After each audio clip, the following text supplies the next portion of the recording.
This video is a summary of Dr. Brian Gordon's work on an optimized version of the forehand ground stroke, which he has named the Type 3 swing.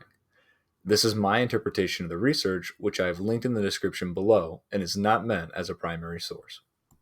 There are four pillars or defining characteristics of this optimized swing. The first pillar of the Type 3 swing is that the body motions that cause the racket to move forward are separate than those that cause the racket to move vertically.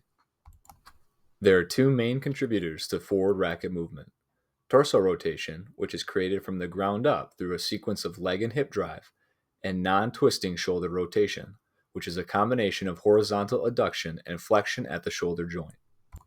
The main contributor to vertical racket movement is shoulder internal rotation.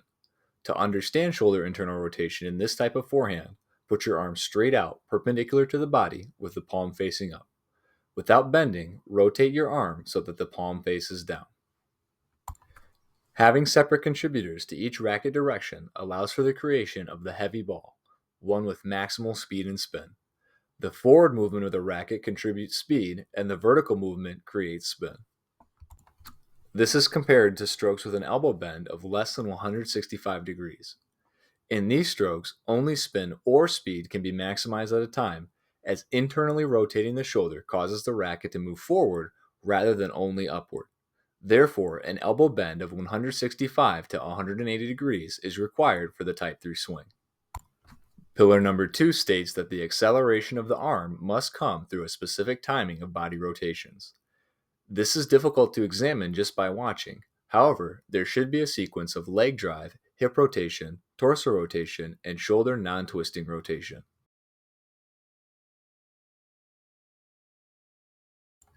This is contrasted with the traditional WTA or Type 2 swing, where the hips, torso, and shoulder rotate as one unit.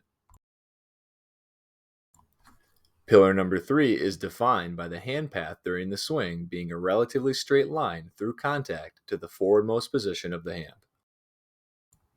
In order to accomplish this, the hand must be to the outside of the body at the end of the backswing, which Dr. Gordon defines as the moment when the hitting hand acquires both forward and lateral velocity.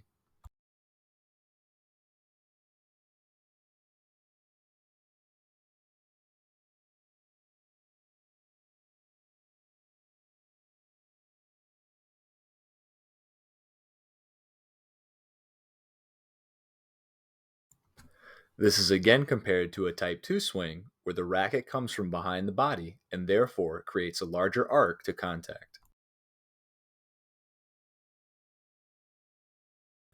Pillar number 4 is defined by an efficient transition from external shoulder rotation to internal shoulder rotation, driven by the mass of the racket.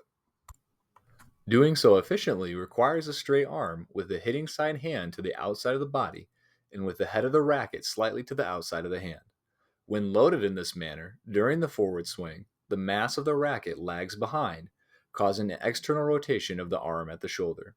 This efficiently stretches the muscles in the arm so that later in the swing, the shoulder can internally rotate to create vertical racket movement.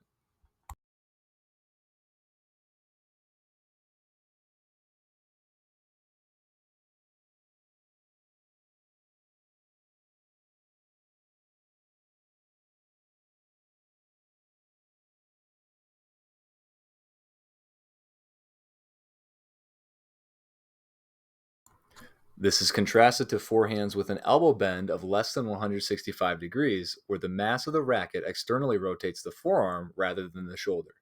To understand this feeling, repeat the same exercise used to demonstrate internal shoulder rotation, but this time with your arm bent.